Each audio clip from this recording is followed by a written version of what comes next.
Continuamos hoy, amigo oyente, nuestro recorrido bíblico y llegamos al Antiguo Testamento para comenzar nuestro estudio del libro del profeta Joel. Este libro quizá no nos parezca muy importante, solamente tiene 3 capítulos y son breves. Uno quizá piense que Joel no parezca ser un profeta muy importante. Para comenzar, debemos decir que prácticamente no sabemos nada en cuanto a Joel. No está muy claro en cuanto al tiempo en que él escribió este libro. Ahora, su nombre significa Jehová es Dios. De paso, digamos que era un nombre bastante común en aquellos días. En realidad, hubo algunas personas que han opinado que el que escribió este libro fue el hijo de Samuel, porque allá en el primer libro de Samuel, capítulo 8, versículos 1 y 2, leemos: Aconteció que habiendo Samuel envejecido, puso a sus hijos por jueces sobre Israel, y el nombre de su hijo primogénito fue Joel, y el nombre del segundo Abías, y eran jueces en Beer-seba. Ahora esto ha causado que algunos llegaran a la conclusión apresurada de que este fue quien escribió el libro de Joel. Pero si uno sigue leyendo, uno descubre que en el versículo 3 de ese capítulo 8 del primer libro de Samuel dice: Pero no anduvieron los hijos por los caminos de su padre, antes se volvieron tras la avaricia, dejándose sobornar y pervirtiendo el derecho. Así es que allí no se está hablando en cuanto al Joel que escribió este libro. Era pues un nombre bastante común. Ahora podemos ver un poquito en cuanto al lugar donde él profetizó, y estamos seguros de que era en Jerusalén. Él habla una y otra vez en cuanto a la casa de Jehová. Por ejemplo, en el versículo 9 del capítulo 1 dice: Desapareció de la casa de Jehová la ofrenda y la libación. Los sacerdotes ministros de Jehová están de duelo. Y luego él menciona a Jerusalén en el versículo 20 del capítulo 3, donde dice: Pero Judá será habitada para siempre, y Jerusalén por generación y generación. Y luego en el versículo 17 de este mismo capítulo 3 de Joel dice: Y conoceréis que yo soy Jehová vuestro Dios, que habito en Sión, mi santo monte, y Jerusalén será santa, y extraños no pasarán más por ella. Todo esto pues nos hace saber que este hombre era un profeta en el reino del sur de Judá, y él aparentemente profetizó como uno de los primeros profetas. En realidad hubo bastantes profetas, por lo menos 50 profetas, y él evidentemente profetizó, como se concede generalmente por los eruditos conservadores, durante el reinado de Joás, rey de Judá. Eso quiere decir que probablemente conoció a Elías y a Eliseo. Él fue uno de los primeros profetas que profetizó. Ahora su tema, y esto se menciona unas 6 veces, es que hace referencia al día de Jehová. Evidentemente fue el primero de los profetas que escribió. Eso debería decirnos algo. Usted recuerda que ya hemos visto que Isaías, Jeremías, Ezequiel y Daniel, todos se refieren al día de Jehová. La realidad es que ellos algunas veces lo llaman aquel día. Vamos a ver que Zacarías habla mucho sobre aquel día, aquel día. ¿Y cuál es aquel día? Bueno, es el día del Señor o es el día de Jehová. Y es Joel quien nos introduce esto, quien nos presenta esto. Desde la cima de la montaña de la profecía, ese hombre miró a través de los siglos y vio mucho más allá que cualquier otro profeta. Él vio el día del Señor. Ahora esta es una expresión que está cargada de significado, y no solo incluye el reino milenario que vendrá en la segunda venida de Cristo, sino que Joel nos va a presentar de una manera muy clara que comienza con el período de la gran tribulación, ese período de tiempo de grandes dificultades, y él va a tratar con esto. Quiere decir, hablando francamente, que esa expresión, el día del Señor, es algo técnico e incluye ese período que comienza con la gran tribulación y continúa hacia la eternidad. Pero podemos colocar, si usted quiere colocar un límite o un paréntesis al final, podemos colocar el fin del milenio, donde Él señala el fin de toda injusticia, la rebelión final, y luego Él establece su reino sobre la tierra, el reino eterno que continuará a través de la eternidad. Así es que el día del Señor es algo muy importante. Ahora esto es algo peculiar a los profetas del Antiguo Testamento. Es una expresión del Antiguo Testamento. No incluye el período en el cual la iglesia se encuentra en el mundo, porque ninguno de esos profetas habló en cuanto a la iglesia. Ellos nunca hablaron en cuanto a un período cuando un grupo de gente se iba a separar de entre los gentiles y también de entre aquellos de la nación de Israel y de las tribus de la tierra, y todos ellos iban a ser unidos en un gran cuerpo llamado la iglesia. Y que la iglesia iba a ser raptada, y esa es una expresión escritural, o sea, quitada de este mundo. Ahora Santiago, a quien acabamos de estudiar, en ese gran concilio de Jerusalén que se menciona allá en el capítulo 15 del libro de los Hechos de los Apóstoles, más o menos bosquejó este período. Él dice en el capítulo 15 de los Hechos de los Apóstoles, versículos 14 al 16, Simón ha contado cómo Dios visitó por primera vez a los gentiles para tomar de ellos pueblo para su nombre. Y con esto concuerdan las palabras de los profetas, como está escrito, después de esto, volveré y reedificaré el tabernáculo de David que está caído, y repararé sus ruinas, y lo volveré a levantar. Ahora aquí dice, después de esto. ¿Después de qué? Después que Él saque a su iglesia de este mundo, Dios nuevamente regresará a este programa, y el día del Señor se refiere a esto. Y en el versículo 17 de este mismo capítulo 15 del libro de los Hechos de los Apóstoles dice, para que el resto de los hombres busque al Señor, y todos los gentiles sobre los cuales es invocado mi nombre. Ahora Él está separando, está llamando de entre los gentiles a un pueblo. Y en aquel día son todos los gentiles los que entrarán al reino, y pensamos que habrá una gran cantidad de personas que se volverá a Dios y acudirá a Dios en ese entonces, algo que la iglesia nunca ha podido presenciar ni podrá hacerlo. Ahora hay alguien que quizá pregunte, ¿por qué sigue Dios este programa? Bueno, para contestar esto podríamos leer lo que dice Jacobo, o sea, Santiago, en el versículo 18 de este capítulo 15 de los Hechos. Dice el Señor que hace conocer todo esto desde tiempos antiguos. Así es que, amigo oyente, no nos haga esa pregunta. Pregúntele a Dios, porque nosotros no lo sabemos. Y tampoco lo sabe ninguna otra persona. Nos puede preguntar, ¿por qué sigue Dios este programa? Bueno, porque es su programa, es su universo. Él no tiene que responder ante ninguna otra persona. Dios no tiene que presentar ningún informe ante usted o ante mí al fin de cada semana para decirnos lo que ha estado haciendo y para que nosotros lo aprobemos. El programa de Dios nunca será investigado por alguna agencia gubernamental. Nada de lo que Dios está haciendo será decidido por la Corte Suprema de algún país o por un gobernante de algún país sobre esta tierra.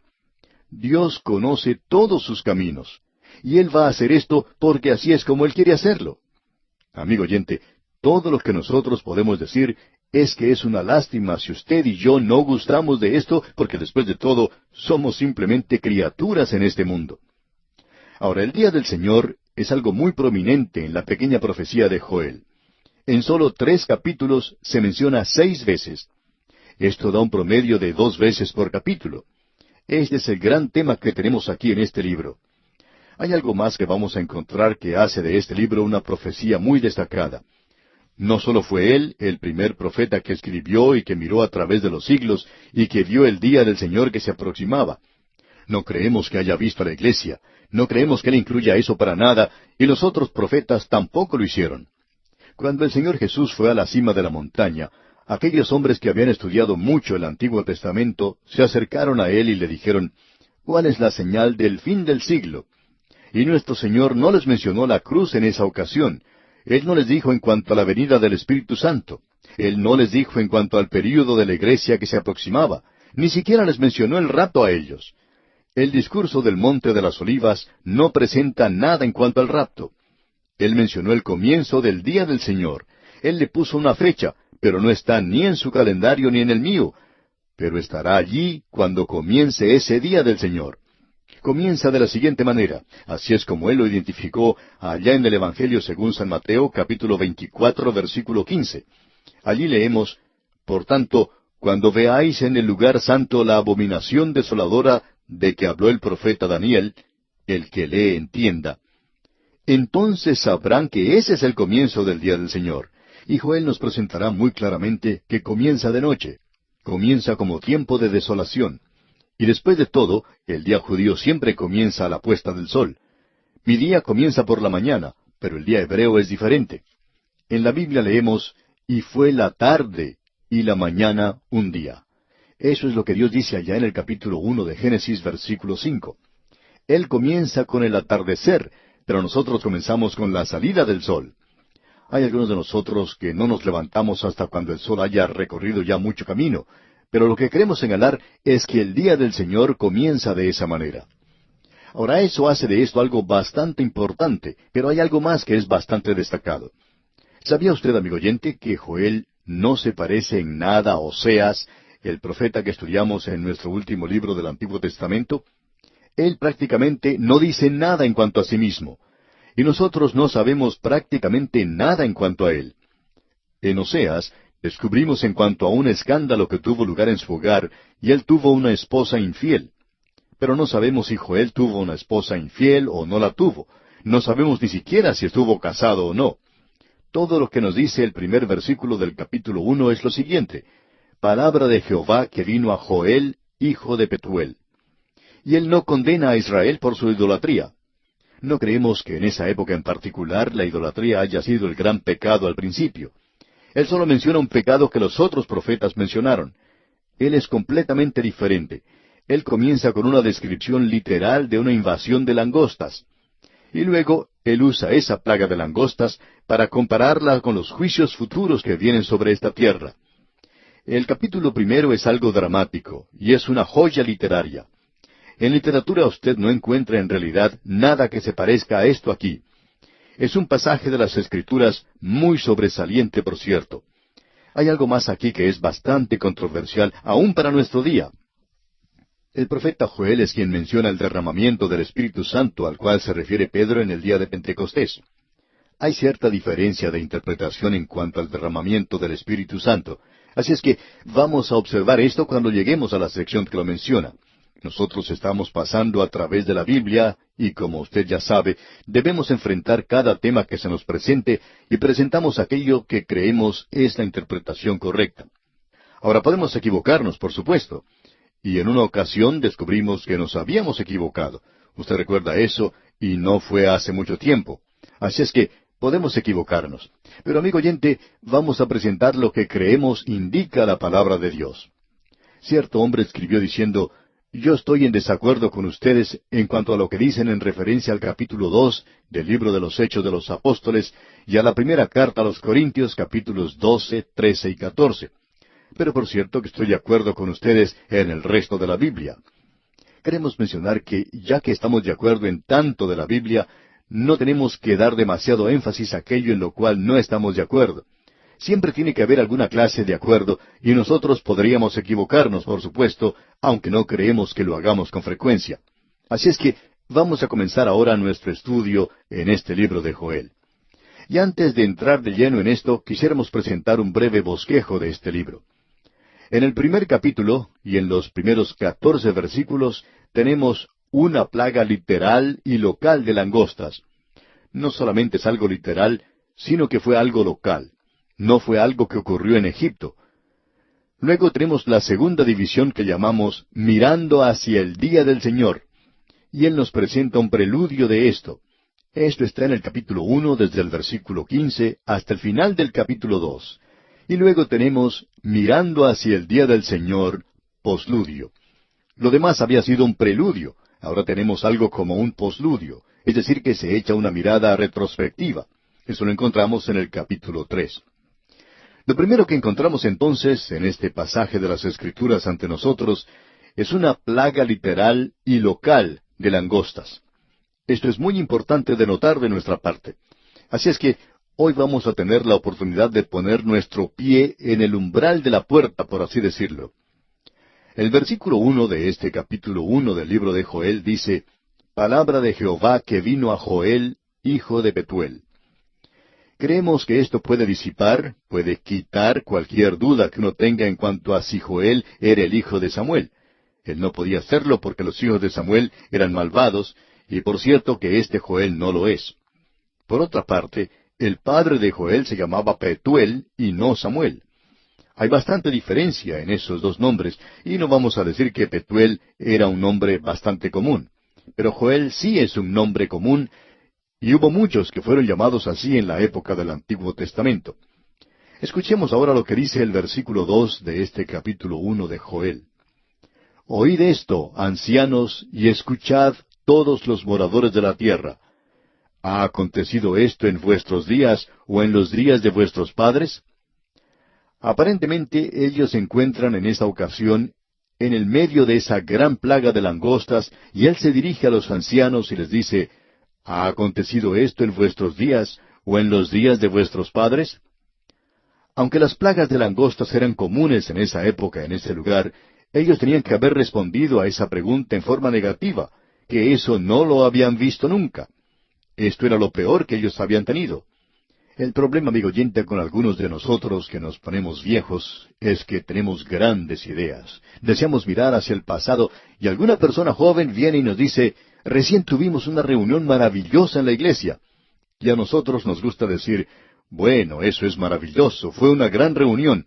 Pero cuando yo era joven, tuvimos una reunión en mi ciudad que era mucho mejor que la que ustedes están teniendo ahora.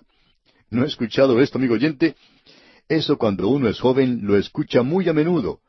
Y ahora Joel dice aquí, ancianos, ustedes nunca han oído algo como esto. Y ellos tuvieron que estar de acuerdo con eso. Y aquí en el versículo 3 de este capítulo 1 de Joel leemos, de esto contaréis a vuestros hijos, y vuestros hijos a sus hijos, y sus hijos a la otra generación. Él les está diciendo, ustedes pueden divulgar esto. Ustedes pueden contar a sus hijos en cuanto a esta plaga, y ellos tendrán que decirles a sus propios hijos, porque no habrá una plaga de langostas como esta. ¿Le hace recordar eso de algo, amigo oyente? Cuando el Señor Jesucristo pronunció su discurso allá en el Monte de las Olivas, que encontramos en el capítulo 24 del Evangelio según San Mateo, cuando Él identificó este período que Él mismo había llamado el período de la gran tribulación, esta es una de las cosas que Él dijo en cuanto a este período. Él dijo que no había habido nada igual a esto antes y que nunca iba a haber algo igual después. Amigo oyente, esto parece encerrarlo en un paréntesis de tiempo y lo coloca en una época de la historia como algo realmente único. No habrá nadie durante el período de la gran tribulación que pueda decir, bueno, esto me hace recordar cuando yo era joven. Tuvimos días difíciles entonces porque nunca ha habido un período como ese. Y esa es la razón por la cual nosotros no nos encontramos aún en la gran tribulación. Nunca hemos estado en eso porque ningún período en particular podría ser señalado como tal. No hay otro período al cual uno pueda señalar diciendo que era igual a este. El Señor Jesucristo habló claramente en cuanto a esto.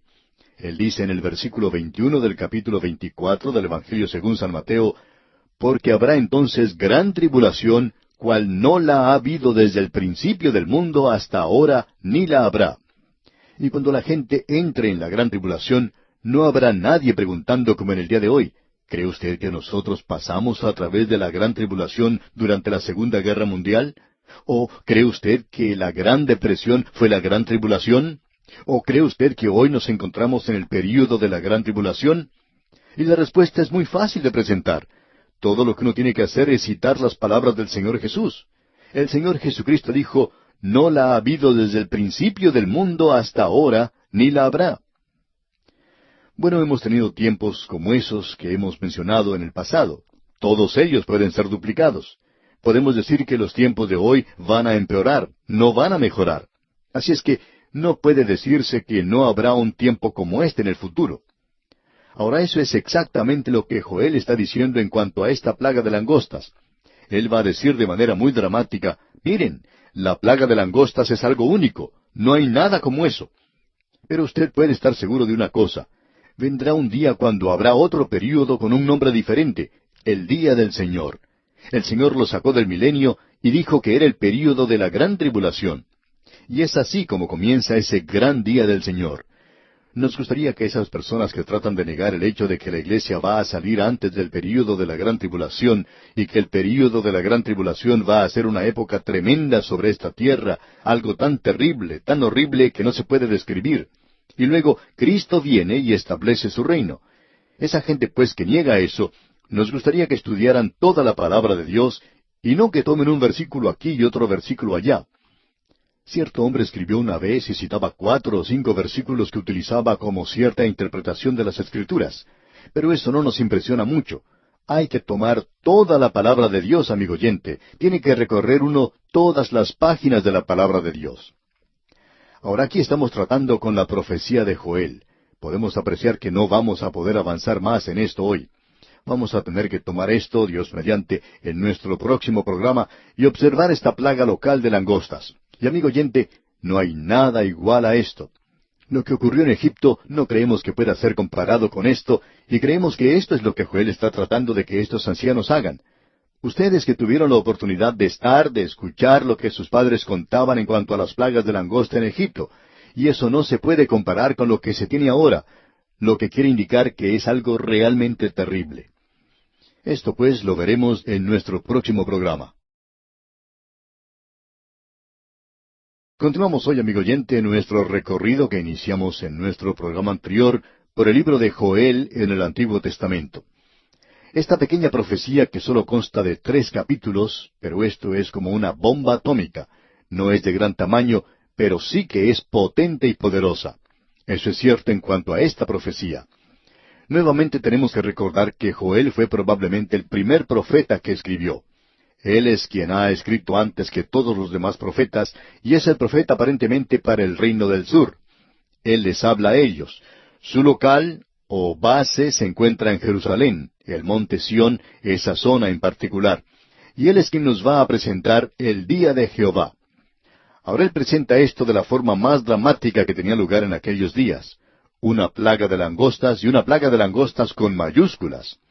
Como hemos visto, Él comienza diciendo en los primeros 3 versículos del capítulo 1, dirigiéndose a los ancianos, «Oíd esto, ancianos, y escuchad, todos los moradores de la tierra». Él se dirige a los ancianos y les dice que ellos nunca habían oído nada como esto de parte de sus padres o de sus abuelos.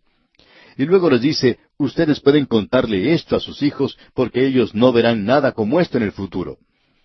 Esta plaga se destaca como algo muy diferente de lo que puede haber sido otra plaga que tuvo lugar en esa zona. Ahora, la plaga de langostas en la tierra de Egipto fue en realidad una plaga milagrosa, porque creemos que fue uno de los juicios de Dios allí. Esto es lo que los hombres de hoy la llamarían aquello que es natural, es decir, algo que sencillamente tuvo lugar. En realidad nosotros ni siquiera consideramos esto como un juicio de Dios sobre la gente, aunque fue utilizado de esa manera. Creemos que su singularidad en ese sentido fue un juicio de parte de Dios. Ahora el profeta aquí va a hablar en cuanto a esta plaga de langostas, y hay varias cosas que debemos reconocer en cuanto a la langosta. No sabemos demasiado en cuanto a ellas. Quizá usted haya tenido la oportunidad de escuchar el ruido que hace la langosta de noche en el verano, pero no es nada comparado con una plaga como la que se menciona aquí. Las langostas que nosotros conocemos quizá no eran de la misma clase de la langosta que se menciona aquí, de los tiempos bíblicos, o que existen en esa zona hoy. En un artículo que apareció en una revista de Geografía Nacional, hace varios años, se cuenta en cuanto a una plaga de langostas en África. Allí muestran fotografías de lo que ocurre a un campo antes y después de las langostas. Primero se comen el fruto de la planta, y luego se comen las hojas y los tallos. En el año 1958, la nación de Etiopía perdió 167,000 toneladas de granos, lo suficiente como para alimentar a 1,000,000 de personas por un año, y todo por una plaga de langostas. Ahora el profeta nos va a describir una plaga de langostas aquí. Y hay algunas cosas en cuanto a algunas plagas de langostas que nosotros tenemos que tener en mente. La palabra de Dios misma tiene algo que decir en cuanto a las langostas. No vamos a buscar todos los pasajes en cuanto a esto, pero allá en el libro de Proverbios, capítulo 30, versículo 27, encontramos algo de información que es bastante interesante. Allí dice, las langostas que no tienen rey y salen todas por cuadrillas. O sea que ellas marchan como un ejército y están divididas en diferentes escuadrillas al avanzar. Esto nos explica algo de lo que ahora leemos aquí en el libro de Joel, capítulo 1 y versículo 4, donde dice, lo que quedó de la oruga comió el saltón, y lo que quedó del saltón comió el revoltón, y la langosta comió lo que del revoltón había quedado. Estas son palabras diferentes las que se utilizan aquí, eso es cierto. Y hay aquellos que opinan que se refiere a diferentes clases de insectos. Pero en realidad no existe ninguna base para ello. Cuando se habla de la oruga, en realidad está indicando la acción de comer. Y la palabra langostas, arbre, quiere decir que hay muchos de ellos como un ejército, y que son migratorios. Se desplazan en grandes cantidades. También se describe la acción de lamer y la de devorar o consumir. Así es que tenemos aquí 4 palabras que describen la langosta y lo que ésta hace. El salmista dice que la langosta avanza como un ejército. En primer lugar, aparecen los aviones que lanzan sus bombas. El primer ataque de la langosta es por medio del aire. Estas pueden dejar un árbol desnudo en solamente pocos minutos. Y luego, después de las bombas que han sido arrojadas por la fuerza aérea, llega la artillería y ésta destruye cada sección y deja la zona devastada. Pero aún hay mucho que queda. Entonces llega la infantería. Este es el tercer grupo. Ellos toman lo que ha sido dejado. Y luego vienen aquellos que realizan las operaciones de limpieza y estos toman cualquier cosa que haya sido dejada. Diríamos que estos toman menos que los demás y muchos de ellos quedan a un lado del camino. Así es que tenemos aquí en realidad 4 palabras que describen diferentes bandas o grupos de langostas y éstas se aproximan de la misma manera que lo hace un ejército. No tienen general, no tienen rey, no tienen ni tenientes ni sargentos, pero se comportan tal cual un ejército. Por 250 años, la isla de Chipre ha sido devastada por las langostas. Ahora, al israelita se le permitía comer de la langosta. Allá en el libro de Levítico, capítulo 1, versículo 22, leemos, «Estos comeréis de ellos, la langosta según su especie, el langostín según su especie, el argol según su especie, y el agab según su especie». Las langostas fueron utilizadas por Dios como un castigo, pero creemos que la plaga que se menciona aquí en el libro de Joel fue una plaga que podríamos llamar algo natural, aunque no ha habido nunca antes nada como esto. No creemos que haya sido necesariamente un juicio, un castigo, sino más bien una advertencia para la gente. Era una advertencia para la nación. Tenemos aquí al primer profeta que escribió en la época de Elías, y Elías era una advertencia para el reino del norte. Y ahora este hombre, de una manera muy dramática por cierto, Joel, está advirtiendo al reino del sur en cuanto a un juicio, en cuanto a un castigo que se aproxima. Y Joel se apartará del castigo local, y este ha sido el método de todos los profetas, de salir de una situación local y avanzar entonces hacia el futuro, hacia el día que viene, o sea, el día de Jehová. Ahora no sabemos si tendremos tiempo hoy para escuchar esto del día de Jehová. Queremos dedicarle todo un programa a esto.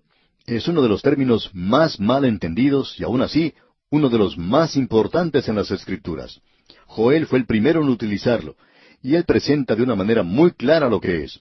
Así es que, después de él, todos los profetas lo único que tienen que hacer es mencionarlo, y ellos simplemente lo podían llamar aquel día que viene, y eso lo veremos más adelante. Ahora tenemos algo más aquí. Cuando una plaga de langostas llega, se lleva todo lo que está a la vista. La forma de actuar que tiene la langosta es la de llevar todo lo que encuentra en su camino. Amigo oyente, como vamos a ver más adelante, esto nos lleva al día de Jehová que comienza con el período de la gran tribulación y por supuesto que nos estamos adelantando un poco. Pero, ¿cómo comienza el período de la gran tribulación? Comienza con los 4 jinetes del Apocalipsis, una paz falsa. Después de eso comienza una guerra.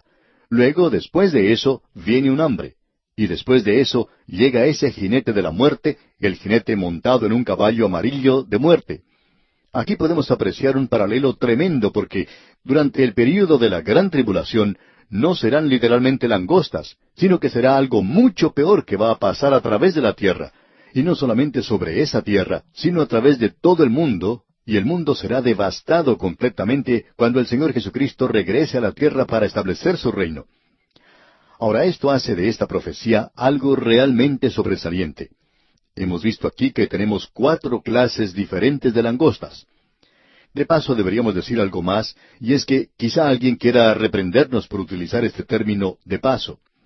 Hay muchos que quieren saber qué es lo que queremos decir con esto. Bueno, amigo oyente, es solamente una expresión que utilizamos cuando estamos cambiando de tema o estamos retrocediendo para hablar de algo que deberíamos haber dicho antes. Y aquí tenemos algo que deberíamos haber dicho antes. Cuando usted observa a una langosta de cerca, puede apreciar que se parece a un caballo. Y en el libro de Apocalipsis, digamos de paso, se menciona que estos jinetes se parecen a langostas. Son langostas fuera de lo común, por cierto.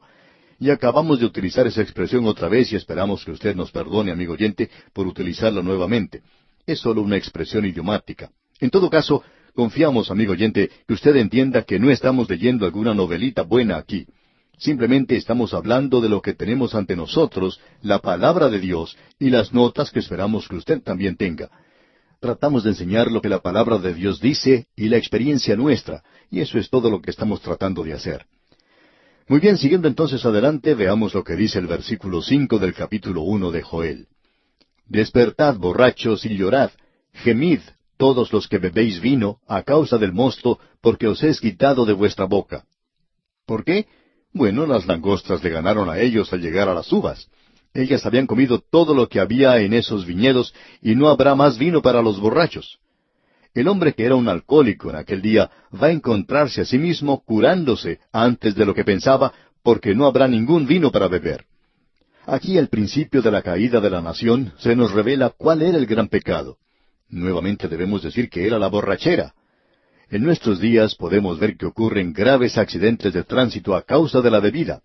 Una persona que piensa que está ejerciendo su propio derecho de beber y manejar causa un accidente que provoca la muerte de una familia entera. Amigo oyente, no estamos entrando a la política o cosa por el estilo aquí, sino que estamos estudiando la palabra de Dios. Y cuando nos habla algo en cuanto a la borrachera, vamos a tener que hablar de eso, porque eso es lo que Dios está diciendo. Y cuando Él habla en cuanto al rey, siendo un borracho, entonces vamos a hablar en cuanto a las borracheras que tienen lugar en las grandes capitales de este mundo, porque según se dijo hace algún tiempo, allí tienen lugar grandes fiestas donde se consume gran cantidad de bebida. Hay comentaristas reporteros que informan que muchos de los legisladores se emborrachan y luego se pasan decisiones al pueblo que por cierto parecen que han sido hechas por personas que no estaban pensando muy bien. Ahora aquí leemos, despertad, borrachos, y llorad, gemid. La embriaguez está comenzando a destruir el fundamento de esa nación al mismo principio. Y de paso digamos que este es el único pecado que mencionará Joel. Él no menciona la idolatría para nada. Ese gran pecado que hizo caer a esta nación, o sea, el volverse de Dios a los ídolos, porque ellos aún hacían profesión de adorarle a Él. Y aquí en el versículo 6 de este capítulo 1 de Joel tenemos algo también bastante dramático. Y dice, porque pueblo fuerte e innumerable subió a mi tierra, sus dientes son dientes de león, y sus muelas muelas de león. Estos pequeños insectos, las langostas, pueden destruir un árbol grande, pueden pasar a través de un gran campo y devorar todo lo que encuentran a su paso y dejar ese terreno completamente vacío.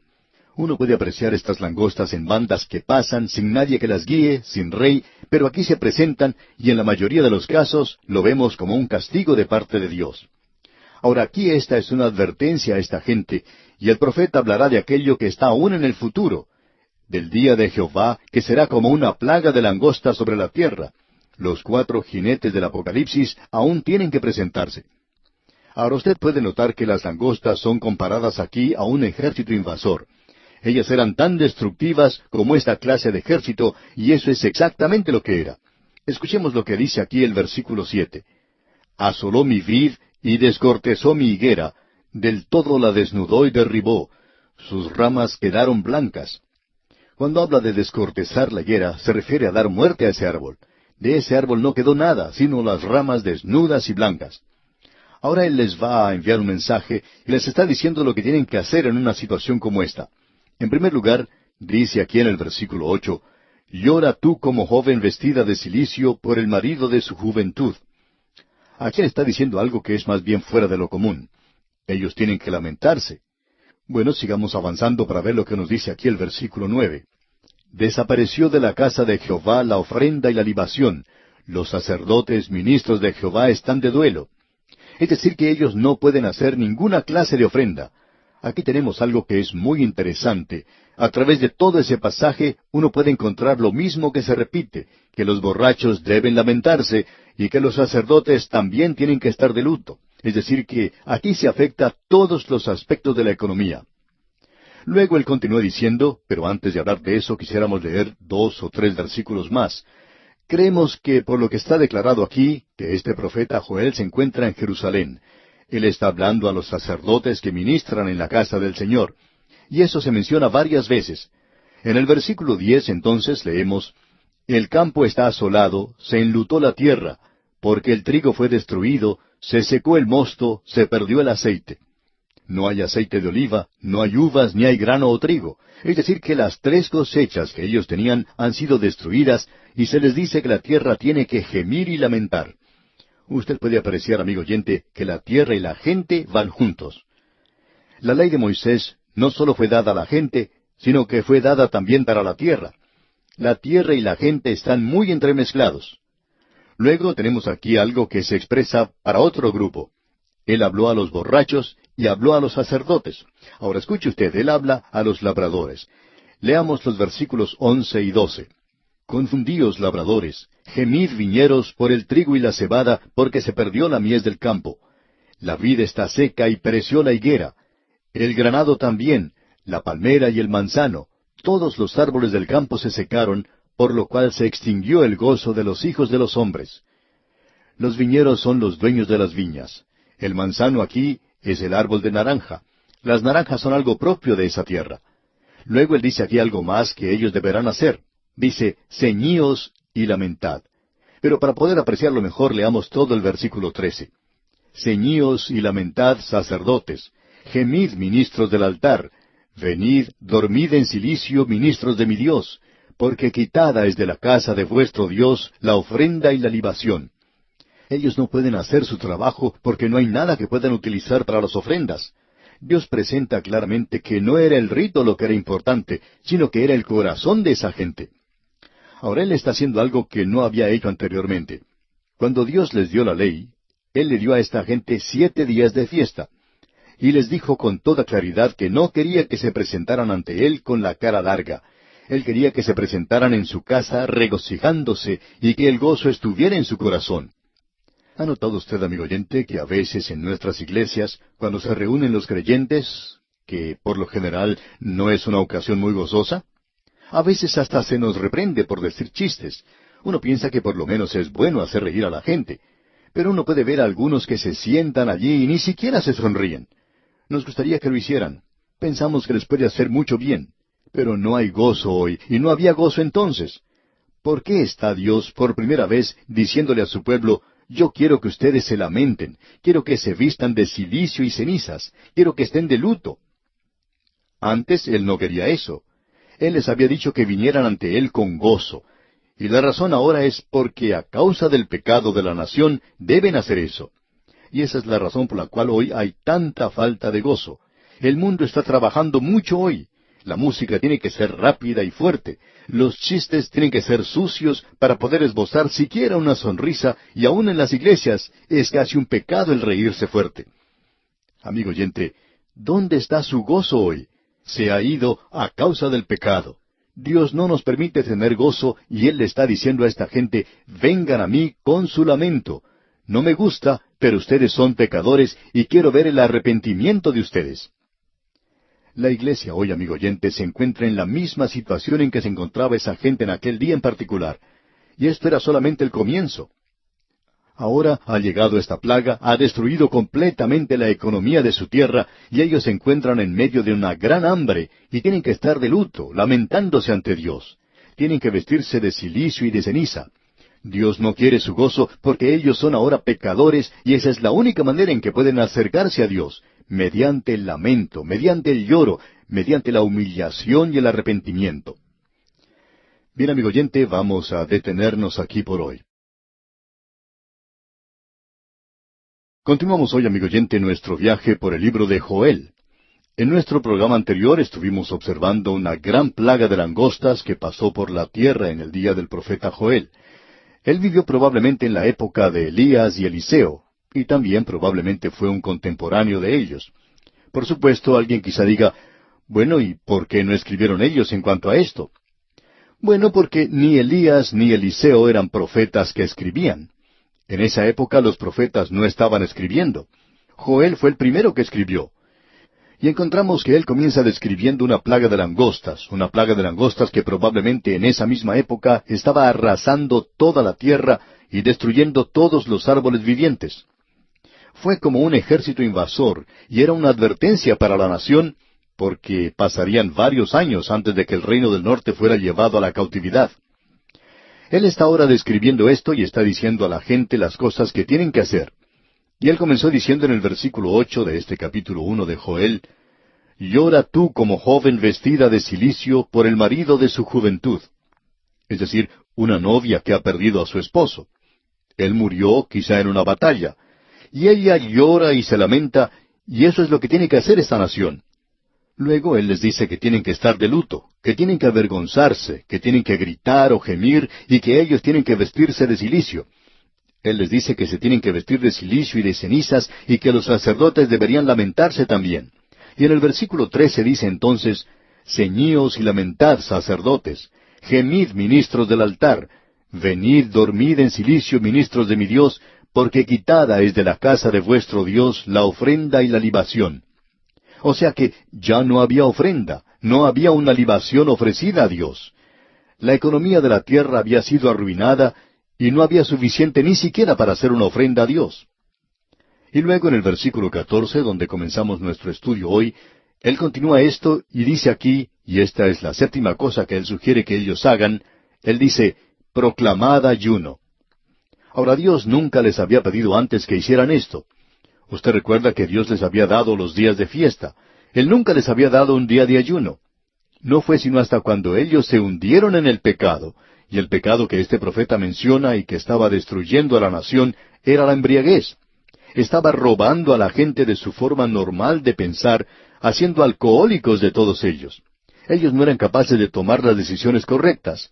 Y no fue sino hasta cuando ellos se hundieron en el pecado que Dios les dio ese día de ayuno. Y aquí Joel les dice a ellos, proclamad ayuno. Y la octava cosa que les dice es, convocada asamblea. Es decir, que Él quería que se reunieran. Dios quería que todos se reunieran y se regocijaran en su presencia, pero Él dice que esta tiene que ser una asamblea solemne. Ahora, la novena cosa que vemos es la siguiente, congregad a los ancianos y a todos los moradores de la tierra en la casa de Jehová vuestro Dios, y clamad a Jehová. Esta era la ocasión de ir a la iglesia. Se cuenta la historia de dos hombres que pertenecían a la misma clase de club, un club donde se bebía mucho, ya que la mayoría son así. Y estos dos hombres eran muy buenos amigos, y cierto día se vieron en la iglesia, y uno le dijo al otro, bueno, yo no sabía que tú ibas a la iglesia. Y el otro le contestó, bueno, yo no sabía que tú lo hacías tampoco. Y el primero dijo, pues yo no voy a la iglesia, este es el primer día, pero tengo un hijo en la guerra, y creo que ya era hora que yo fuera a la iglesia. Amigo oyente, son los momentos de grandes dificultades y problemas los que llevan a la gente a Dios. Ahora Él dice aquí que todos los habitantes de la tierra tendrían que ir, no a un día de fiesta, sino a un día de ayuno. Y la última cosa que vemos aquí, la 10ª, dice, y clamad a Jehová. Clamad a Jehová. ¿Por qué? Porque Dios es misericordioso. Porque Dios muestra su gracia. Dios quiere perdonar. Nuestro Dios es un Dios maravilloso. Ellos tenían que acercarse a Él, y Él oiría y respondería a su oración si ellos se acercaban a Él en tiempo de dificultad. Luego de haber presentado esta advertencia, y estos son mandatos en realidad, estas son las cosas que ellos deben hacer si quieren la bendición de Dios sobre ellos. El profeta ahora sale de este juicio de las langostas de una manera muy destacada, como casi todos los profetas lo hicieron, pero no hay nada que se pueda comparar a lo que hace Joel aquí. Él sale de una situación local para dirigirse al fin de los siglos.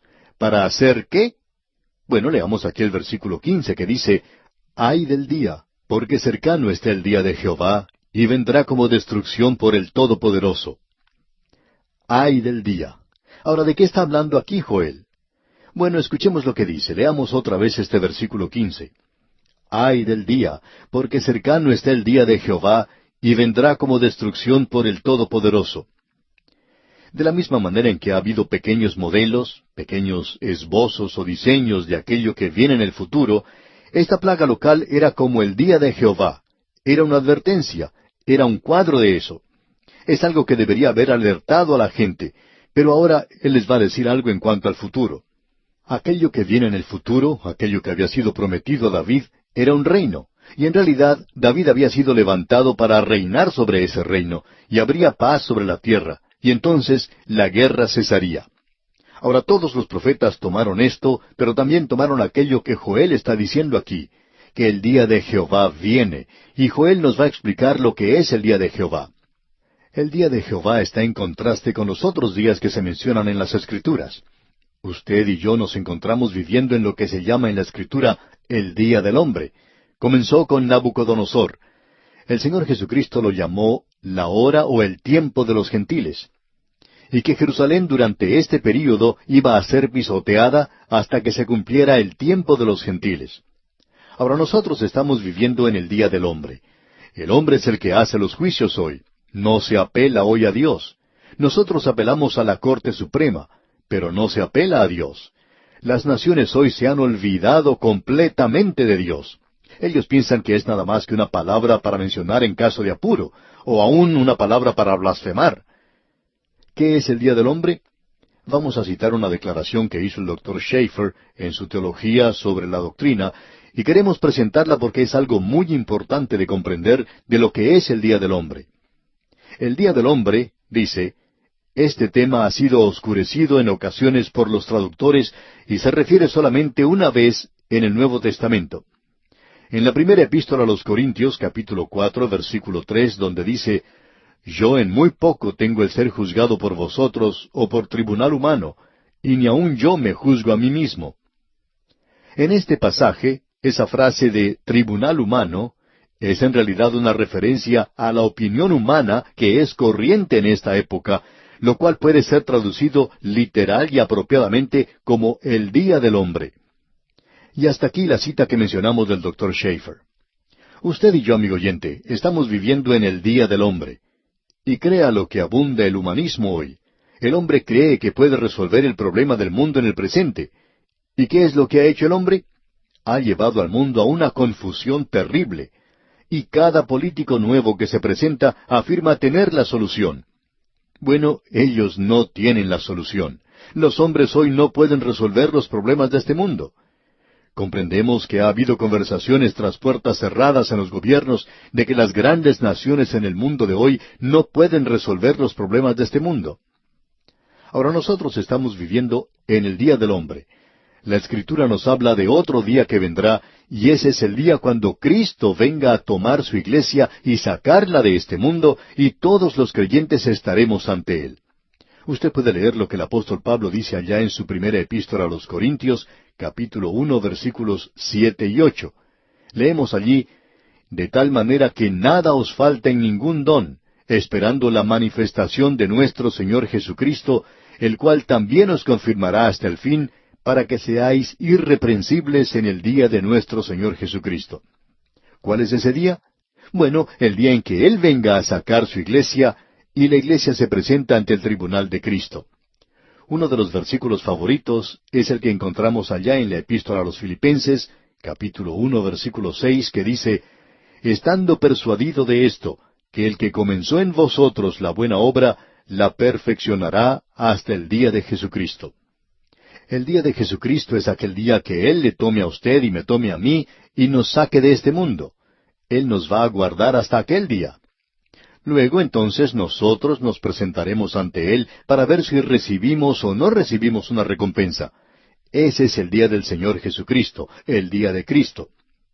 El Nuevo Testamento habla en cuanto al día del Señor, y tenemos una traducción en la segunda epístola a los Tesalonicenses, capítulo 2, versículo 2, que dice, «Que no os dejéis mover fácilmente de vuestro modo de pensar, ni os conturbéis». Es decir, que ellos se están uniendo a Él en el rapto. Ellos temían que iban a perder el rapto. El versículo 2 completo dice, «Que no os dejéis mover fácilmente de vuestro modo de pensar, ni os conturbéis, ni por espíritu, ni por palabra, ni por carta como si fuera nuestra, en el sentido de que el día del Señor está cerca». Ahora lo que Él está diciéndole a los creyentes es, ustedes no van a pasar a través del día del Señor. La Escritura es muy clara, y Joel es quien define esto para nosotros, y vamos a esperar hasta llegar allí, pero Él nos va a decir que el día del Señor es oscuridad y tinieblas, y que es un día difícil.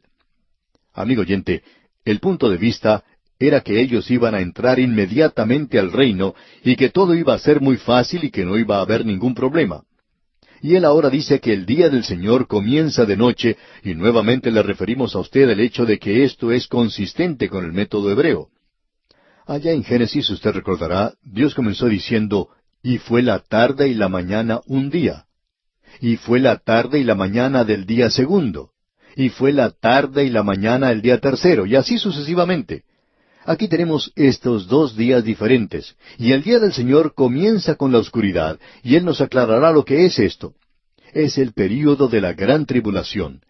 La plaga de langostas ya ha venido. Las cuatro bandas o ejércitos de langostas, como los cuatro jinetes del Apocalipsis que se presentan en el período de la gran tribulación, ya han entrado, ya han venido. Él está diciendo que esto dará comienzo a ese período.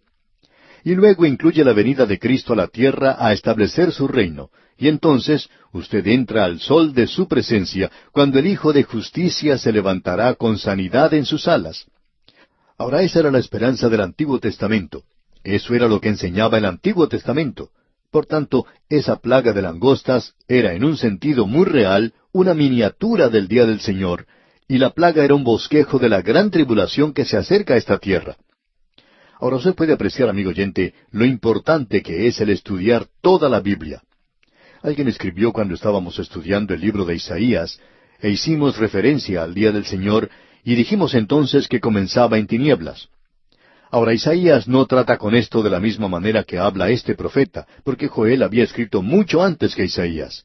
Y la gente estaba familiarizada con lo que él estaba hablando cuando él mencionaba el día del Señor. Y este oyente que escribió explicó lo que él pensaba era el día del Señor.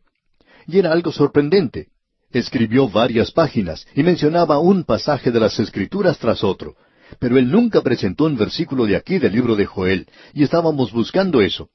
Él no sabía aparentemente que Joel es la clave de todo esto. Él es el primero de los profetas que escribió. Uno no puede decir que el día del Señor es algo diferente a lo que está diciendo Joel. Uno tiene que hacer entrar esto en este programa. Esa expresión se utiliza tantas veces en la Biblia. Creemos que se usa como unas 75 veces en toda la Biblia. Y de paso digamos que esa expresión, el día del Señor, o de Jehová, ocurre 5 veces, y la expresión aquel día se presenta una vez en este libro en particular. Por tanto, lo que tenemos aquí, amigo oyente, es una referencia al día del Señor. Y usted va a notar que todos los profetas tienen mucho que decir en cuanto al día del Señor, el día del Señor que viene sobre esta tierra. Creemos que esto es muy importante, amigo oyente, que nosotros lo notemos, y debemos reconocer que el día del Señor es un término técnico. Existe el día del hombre. Estamos viviendo en ese período ahora. El día de Cristo viene cuando Él sacará a su iglesia de aquí. Luego el día del Señor comienza con el período de la gran tribulación. Después de todo, nosotros llamamos los días de la semana por diferentes nombres, lunes, martes, miércoles, etc. ¿Y no puede Dios llamar a estos diferentes períodos de tiempo de la manera que Él quiera? Por cierto que eso no es algo que los hombres pensaron, y por cierto que yo no hubiera pensado en llamarlo así. Pero esto lo encontramos aquí en la palabra de Dios, lo que estamos observando ahora, y es importante que comprendamos esto.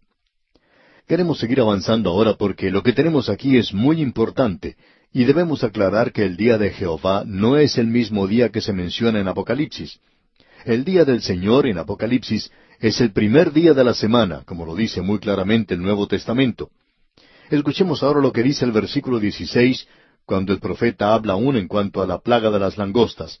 El versículo 16 del capítulo 1 de Joel dice, ¿No fue arrebatado el alimento de delante de nuestros ojos, la alegría y el placer de la casa de nuestro Dios? Ya no hay más alegría ni gozo en la casa de Dios. Y pensamos que esa es una de las características de hoy. Uno puede ver esto de una manera muy clara cuando tiene oportunidad de visitar muchas iglesias en muchas localidades. En muchas partes, uno puede apreciar la tristeza que existe en algunas congregaciones cuando se reúnen, ya sea en una conferencia o en una iglesia. Uno puede apreciar quizás cierto espíritu de expectación y anticipación, pero no se nota allí ese sentido de placer y la alegría que debería existir. Cierto hombre comentaba esto con un predicador habiéndolo observado predicar varias veces. Él notó que el predicador siempre trataba de hacer sonreír a la gente con algo humorístico al principio. Y él dijo que la razón por la cual este hombre hacía esto era porque existe un nivel muy bajo de gozo en las congregaciones del presente. Y así es, amigo oyente. Eso es algo que ha existido por mucho tiempo ya. El gozo ya se ha apartado. Y hoy, aunque tenemos de todo, no hay gozo y alegría en las reuniones. Ahora, en el versículo 17 de este capítulo 1 de Joel leemos, «El grano se pudrió debajo de los terrones». ¿Ve usted, amigo oyente? El grano ni siquiera podía crecer. ¿Por qué? Porque las langostas se habían comido todo, aun esa parte de la planta que entraba en la tierra. Y luego dice, los graneros fueron asolados. O sea que uno no podía llenar los graneros. Leamos ahora los versículos 17 y 18 completamente, y dicen, el grano se pudrió debajo de los terrones, los graneros fueron asolados, los alfolíes destruidos, porque se secó el trigo. Cómo gimieron las bestias, cuán turbados anduvieron los hatos de los bueyes, porque no tuvieron pastos. También fueron asolados los rebaños de las ovejas. Usted puede apreciar, amigo oyente, que vino una gran hambre a esta tierra. Escuchemos ahora lo que dice el versículo 19. A ti, oh Jehová, clamaré, porque fuego consumió los pastos del desierto, y llama abrazó todos los árboles del campo. Esto fue algo que consumió todo como el fuego. Pero no era el fuego, sino las langostas. Ellas fueron las que abrazaron la tierra como si hubiera sido un gran incendio. Y luego en el versículo final de este capítulo 1 de Joel, el versículo 20, leemos, las bestias del campo bramarán también a ti, porque se secaron los arroyos de las aguas, y fuego consumió las praderas del desierto.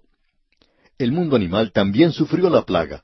Las bestias del campo clamaban a Dios. Los ríos se habían secado.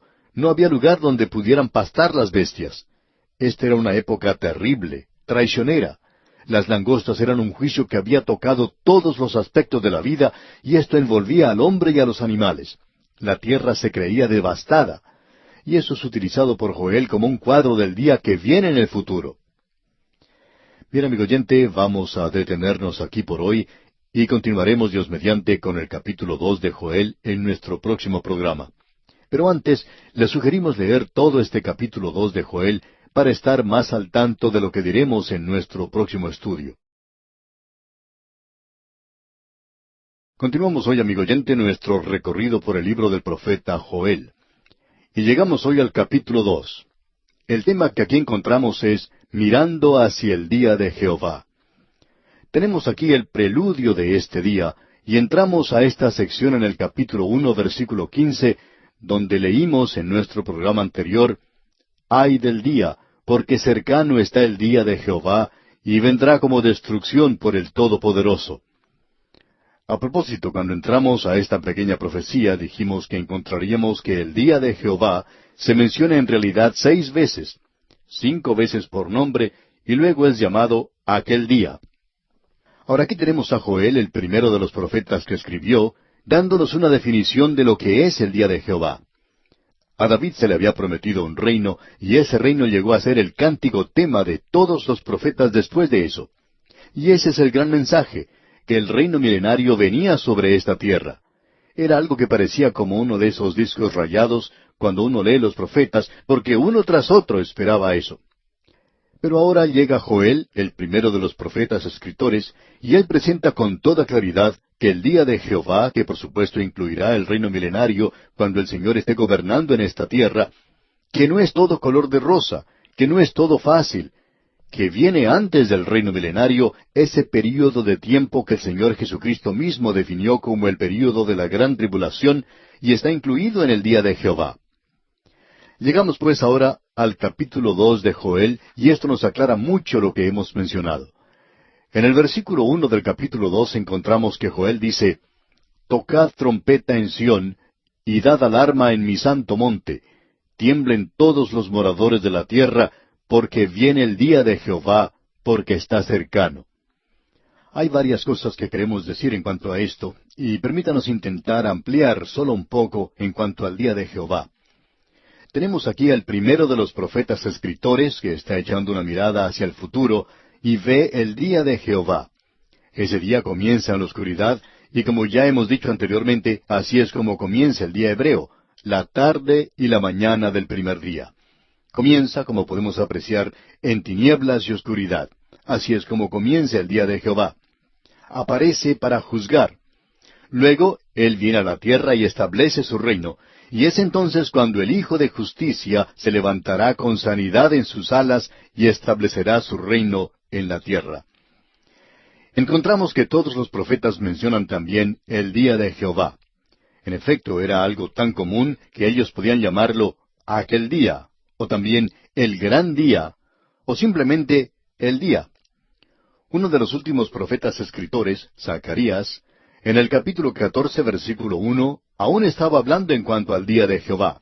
Y él dijo, He aquí el día de Jehová viene. Así es que es muy obvio que Joel, el primero de los profetas escritores, usa esta plaga de langostas como una especie de trampolín para introducir el día de Jehová y todo lo relacionado con él. Amigo oyente, ya hemos destacado el hecho de que cuando uno entra al Nuevo Testamento, aún esto es un tema presentado allí, y ya hemos hablado en cuanto a esto anteriormente. Pero el día de Jehová se menciona 75 veces en el Antiguo Testamento, y llega a ser un poco monótono en la última parte del libro de Zacarías, uno de los últimos libros del Antiguo Testamento. Notemos ahora cómo comienza este capítulo 2 de Joel.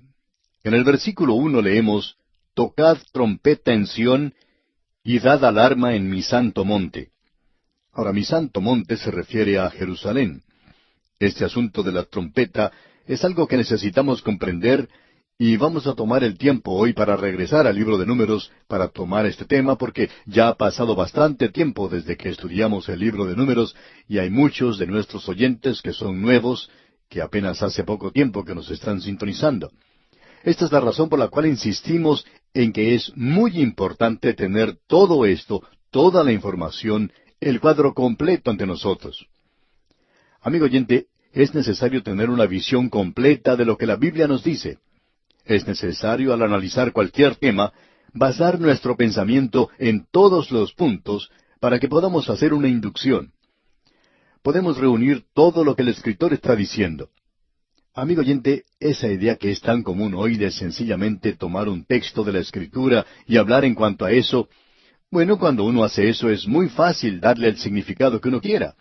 Uno puede tomar cualquier frase de la Biblia de esa manera. El doctor Warfield llama a esto torturar un texto, y eso es lo que pasa con muchas porciones. Pero es necesario, amigo oyente, que comprendamos lo que él quiere decir aquí con esto de tocad trompeta en Sión. Cuando los hijos de Israel comenzaron su jornada a través del desierto, Dios hizo que ellos construyeran 2 trompetas de plata. Y Él le dio instrucciones a Moisés de cómo hacerlo. Eso lo encontramos allá en el capítulo 10 del libro de Números. Quisiéramos leer lo que dicen los primeros 2 versículos de ese capítulo 10 del libro de Números. Escuche usted. Jehová habló a Moisés diciendo, Hazte 2 trompetas de plata, de obra de martillo las harás, las cuales te servirán para convocar la congregación y para hacer mover los campamentos. Cuando ellos se encontraban en el desierto, Dios utilizaba esas trompetas para hacer mover a la gente en ese viaje tan extenso. Cuando se tocaba la trompeta por primera vez, era señal de que todo el mundo se debía preparar para marchar.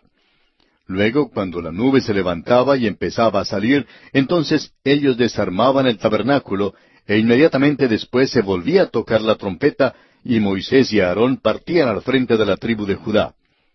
Luego el arca iba delante de ellos porque la nube ya avanzaba sobre el campamento. Cada sección, cada área en los 4 lados, 3 tribus a cada lado, avanzaban. Y ellos partían cuando se tocaba la trompeta. En realidad se tocaba la trompeta 7 veces. Cuando uno llega a leer el libro de Apocalipsis, allí también vemos que se toca la trompeta, y hay muchos que opinan que eso es para la iglesia. Ahora la iglesia no escuchará el sonar de la trompeta. Hay quienes toman el pasaje de la primera epístola a los Corintios, capítulo 15, versículos 51 y 52, donde dice, He aquí os digo un misterio, no todos dormiremos, pero todos seremos transformados, en un momento, en un abrir y cerrar de ojos, a la final trompeta, porque se tocará la trompeta, y los muertos serán resucitados incorruptibles, y nosotros seremos transformados. Ahora, ¿a qué se refiere la final trompeta allí? Bueno, hay algunos teólogos hoy que tratan de identificar esto con la 7ª trompeta en Apocalipsis, pero no hay nada que sugiera que es esa trompeta. Para comenzar, no hay ninguna trompeta en relación con la iglesia. Cuando estudiamos la primera epístola del apóstol Pablo a los tesalonicenses, vimos que en el capítulo 4, versículo 16 dice, Porque el Señor mismo, con voz de mando, Él viene personalmente, Él es el que da la voz de mando. Luego dice, con voz de arcángel. Él no necesita ningún arcángel para que le ayude a llevar a los suyos. Su voz, por su majestad, su dignidad y autoridad, será como la voz de un arcángel. Cuando Él dijo, Lázaro, ven fuera, Lázaro salió. Y cuando Él llame a su iglesia, ellos irán. La gran mayoría ya ha pasado a través de la muerte, y sus cuerpos que están dormidos a través de este mundo en el día de hoy, serán llamados por Él al tocar de la trompeta. Y a alguien se le ha ocurrido que quizá Gabriel vaya a tocar una trompeta. Bueno, Gabriel ni siquiera tiene una trompeta, y si la tuviera, no la sabría tocar. Aquí se refiere, amigo oyente, a la voz del Señor, cuando Él descenderá del cielo con voz de mando, con una voz como de arcángel y la trompeta de Dios. O sea, su voz será como una trompeta. Alguien nos puede decir, ¿y ustedes saben eso? Sí, amigo oyente, lo sabemos. Alguien nos dijo hace algún tiempo que nosotros éramos dogmáticos. Bueno, lo somos cuando tenemos el apoyo de las Sagradas Escrituras. Ahora se puede leer junto con nosotros allá en el libro de Apocalipsis, capítulo 1, versículo 10. Allí encontramos a Juan en la isla de Patmos, y él tiene una visión. Y él dijo, Yo estaba en el Espíritu en el día del Señor, y oí detrás de mí una gran voz como de trompeta. ¿Una gran voz como de trompeta? Sí, así dice. Y él dijo, y me volví para ver la voz que hablaba conmigo. ¿Y qué fue lo que él vio? Escuche usted, a Cristo glorificado. Era su voz. Amigo oyente, esa final trompeta que se menciona allá en la primera epístola a los Corintios no tiene nada que ver con la de Apocalipsis. Es su llamado a la iglesia, y es su último llamado a la iglesia. La iglesia ya ha sido completada, Él la saca de este mundo. Las 7 trompetas que se mencionan son identificadas con la nación de Israel, y es su voz que es como una trompeta. La iglesia no tiene una trompeta hoy, a no ser que usted vaya a interpretar una composición musical en su iglesia con la trompeta. Y eso está bien, pero no tiene nada que ver con esto. Ahora Dios le dio a Israel esas trompetas. ¿Y cómo van a ser utilizadas? Bueno, en la marcha por el desierto, cuando Moisés quería reunir a toda la gente, a los ancianos, para hacer algún anuncio, para darles algunas instrucciones, bueno, él llamaba a los trompetistas para que tocaran las trompetas. Y si se tocaba de cierta manera, entonces tenía cierto significado. Notemos lo que él dice en el versículo 3 del capítulo 10 de Números. Dice, Y cuando las tocaren, toda la congregación se reunirá ante ti a la puerta del tabernáculo de reunión. En el versículo 4 del mismo capítulo 10 de Números, tenemos una referencia a los líderes de los hijos de Israel, porque dice, Mas cuando tocaren una sola, entonces se congregarán ante ti los príncipes, los jefes de los millares de Israel. Luego, la otra forma en que debía ser utilizada es explicada en el versículo 5, donde dice, Y cuando tocareis alarma, entonces moverán los campamentos de los que están acampados al oriente. Y luego dice en el versículo 6, Y cuando tocareis alarma la segunda vez, entonces moverán los campamentos de los que están acampados al sur. Alarma tocarán para sus partidas. Y luego hay instrucciones para cuando ellos lleguen a la tierra prometida. Los versículos 9 y 10 de este mismo capítulo 10 de Números dicen, Y cuando saliereis a la guerra en vuestra tierra contra el enemigo que os molestare, tocaréis alarma con las trompetas, y seréis recordados por Jehová vuestro Dios, y seréis salvos de vuestros enemigos. Y en el día de vuestra alegría y en vuestras solemnidades, y en los principios de vuestros meses, tocaréis las trompetas sobre vuestros holocaustos y sobre los sacrificios de paz, y os serán por memoria delante de vuestro Dios. Yo, Jehová vuestro Dios. Así es que, cuando ellos entraron a esa tierra, y era una época de guerra, se tocaba la trompeta llamando a los soldados, y era también una alarma para que la gente se defendiera, porque se estaba acercando el enemigo. Ahora, volviendo al capítulo 2 del libro de Joel que estamos estudiando, vemos que el primer versículo dice, Tocad trompeta en Sión, y dad alarma en mi santo monte. Tiemblen todos los moradores de la tierra, porque viene el día de Jehová, porque está cercano. Usted puede apreciar, amigo oyente, que el Señor ahora ha sacado a su iglesia del mundo. Él se vuelve nuevamente a esta nación, y ellos ahora son el objeto de un antisemitismo mundial. Y ahora viene el día de Jehová, porque está cercano. Ahora Joel va a decir algo en cuanto a esto, y quisiéramos decir un poquito más en relación con esto. El profeta comienza ahora a mirar más allá de la plaga de langostas, al período de la gran tribulación. En realidad existen 2 puntos de vista extremos en este capítulo. Un punto de vista es que todo lo que se menciona aquí es algo local, como la plaga de langostas de aquel día, y esto ya ha terminado, y por tanto no tiene ningún significado. Ahora usted puede comprender que esa es la posición que puede tomar un liberal. A ellos les gusta dejar de lado mucho de la palabra de Dios. Así es que esa es la forma en que ellos eliminan esto. Luego, uno tiene a los fundamentalistas extremos, y ellos solo ven en esto el período de la gran tribulación. Ahora creemos que aquí en Joel, y como pudimos apreciar en el primer capítulo, el profeta se dirige de esa plaga de langostas al día de Jehová que se encuentra en el futuro. Y qué forma maravillosa que tiene de hacer eso. Y esa era la práctica de los profetas. Ellos hablaban en cuanto a una situación local y luego se dirigían al futuro, al día de Jehová. Y el día de Jehová incluía el reino. Pero ¿cómo va a suceder? Notemos ahora lo que Joel dice aquí. En realidad, para la gente de aquel día, era un poco más que una plaga de langostas para los reinos del norte y del sur. El ejército de Asiria se estaba acercando y él definitivamente avanza tanto porque al comienzo del versículo 20 está diciendo, «Y haré alejar de vosotros al del norte». Y opinamos que sería algo ridículo llamar a una plaga de langostas el ejército del norte o el ejército que viene del norte. Joel ha entrado ahora al área de los asirios. Los asirios llegan a formar el cuadro del enemigo que se está dirigiendo proveniente del norte en los días postreros. Eso es lo que muchos de nosotros creemos, y pudimos ver a quién se refería esto en los capítulos 38 y 39 de Ezequiel. Y Dios los castigará. En realidad creemos que esto es lo que introduce los últimos 3 años y medio del período de la gran tribulación. Ahora el pensamiento para la persona común en aquel día, en cuanto al día de Jehová, será, bueno, el reino va a ser establecido. Sí, pero ¿cómo comienza el día de Jehová? Como ya hemos podido apreciar, no es un día de 24 horas, sino que es un período de tiempo. El escritor a los Hebreos dice en el capítulo 4, versículo 7, «Si oyereis hoy su voz». Eso no indica un día en particular, simplemente quiere decir este período de tiempo. Y tampoco significa que el día de Jehová sea una referencia al día domingo, como ya mencionamos anteriormente. Y ese día del Señor, al cual se hace referencia ya en Apocalipsis, sí se refiere, creemos, al primer día de la semana. Bueno, veremos eso cuando nos toque estudiar ese pasaje. Pero el día de Jehová es este período de tiempo. ¿Y cómo comienza? Escuchemos lo que Joel tiene que decir porque él nos va a presentar la definición de Dios que condicionará y limitará a los profetas que hablarán en el futuro.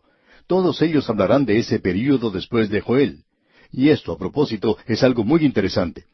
Uno no encuentra a ninguno de los profetas que se contradigan unos con los otros en conexión con esto. También deberíamos decir aquí que algunos de estos profetas ni siquiera sabían lo que los otros profetas habían profetizado. El versículo 2 del capítulo 2 de Joel dice, «Día de tinieblas y de oscuridad, día de nube y de sombra, como sobre los montes se extiende el alba, así vendrá un pueblo grande y fuerte, semejante a él no lo hubo jamás, ni después de él lo habrá en años de muchas generaciones». Este es el mismo período del cual habló el Señor Jesucristo, y Él se refirió a la declaración que hicieron los profetas. Joel dice aquí que no hay ningún otro día como ese. Dice que no hubo ningún día como ese antes, ni lo habrá después. La gran tribulación comienza con el día de Jehová, porque esa es la forma en que comienza el día hebreo. Comienza con el anochecer, cuando viene la oscuridad. Opinamos que cuando esa plaga de langosta se aproximaba a esa tierra, bueno, hay gente que dice que se oscurece todo el cielo, que eso es algo muy terrible. Y aquí en el versículo 3 leemos ahora, «Delante de él consumirá fuego, tras de él abrazará llama, como en el huerto del Edén será la tierra delante de él, y detrás de él como desierto asolado, ni tampoco habrá quien de él escape». Pensamos que Joel está hablando aquí definitivamente de esta plaga de langostas. Antes de ella todo era como un jardín del Edén, verde, muy hermoso. Era algo realmente magnífico. Pero después de esto, todo había sido comido y destruido y no se veía nada verde. El comienzo del día de Jehová sobre la tierra será así. Cuando los 4 jinetes del Apocalipsis recorran el mundo, habrá una época de hambre, una época de grandes plagas sobre la tierra, y de un solo corte, 1/4 parte de la población del mundo desaparecerá. En otra ocasión, 1/3 parte es quitada. Uno habla de reducir la población. Bueno, el período de la gran tribulación lo va a hacer. Ahora el versículo 4 de este capítulo 2 de Joel dice, su aspecto como aspecto de caballos, y como gente de a caballo correrán. Y como indicamos en nuestro programa anterior, cuando uno observa las langostas, puede apreciar que la cabeza de ellas se parece mucho a la cabeza de un caballo. Deberíamos decir que la palabra italiana que expresa langosta indica un caballo pequeño. Ahora en el versículo 4 se nos indica que se parecerán a los caballos. Leamos este versículo 4. Y como gente de a caballo correrán. Y ahora en el versículo 5 dice, como estruendo de carros saltarán sobre las cumbres de los montes, como sonido de llama de fuego que consume hojarascas, como pueblo fuerte dispuesto para la batalla. No podemos avanzar más hoy, pero vamos a tomar esto, Dios mediante, en nuestro próximo programa, y hablaremos de lo que dice el libro de Apocalipsis, porque allí se habla del tocar de la quinta trompeta, y eso es algo interesante. Cuando suena la quinta trompeta, ocurre esa gran plaga de langostas, y esto es algo muy interesante que consideraremos, Dios mediante, en nuestro próximo programa.